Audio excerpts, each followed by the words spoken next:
Donald Trump a-t-il voulu utiliser l'arme nucléaire contre l'Iran? Alors Thomas Despo, vous avez analysé tout ça, vous avez travaillé sur le sujet. C'est vrai que Donald Trump, il avait réaffirmé cette semaine que c'était totalement faux, qu'il ne veut pas utiliser l'arme nucléaire. D'où vient donc cette information? Alors, le point de départ, c'est cette vidéo d'un certain Larry Johnson.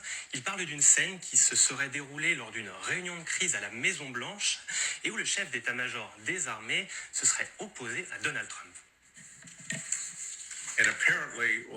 On a appris qu'ils avaient tenu une réunion de crise samedi soir. Un rapport issu de cette réunion à la Maison-Blanche indique que Trump voulait utiliser les codes nucléaires. Le général Dan Kane s'est levé et a dit non. Il a invoqué son privilège en tant que chef des forces armées. Il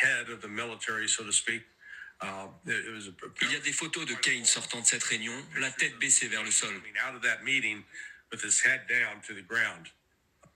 Ce Larry Johnson n'est pas n'importe qui. Sa parole, elle est écoutée parce qu'il a été membre de la CIA pendant les années 80.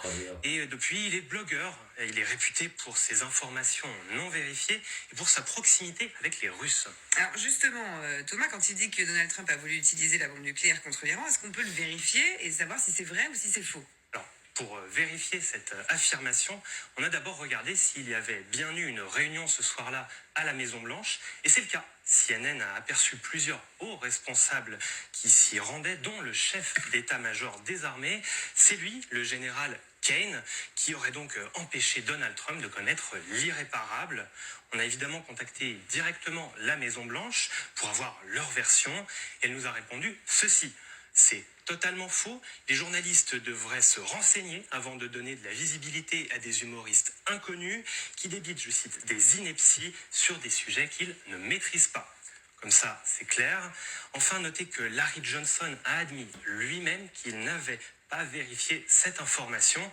Il l'a pourtant relayée sans la moindre nuance. Voilà, et avec évidemment beaucoup de visionnage après, de vues sur les réseaux sociaux, et c'est ça qui est toujours évidemment dramatique dans ce genre d'information. Alors, cette fausse information, elle pose quand même une autre question, Thomas. C'est, est-ce que quelqu'un peut vraiment empêcher le président américain d'activer les codes nucléaires? Comment ça se passe?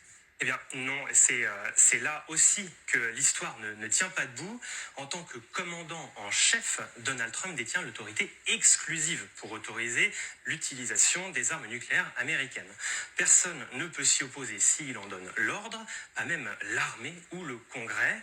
Maintenant, dans la chaîne de commandement nucléaire, ce n'est pas vraiment le président qui appuie sur le bouton. Comment ça marche? Eh bien, quand le président envoie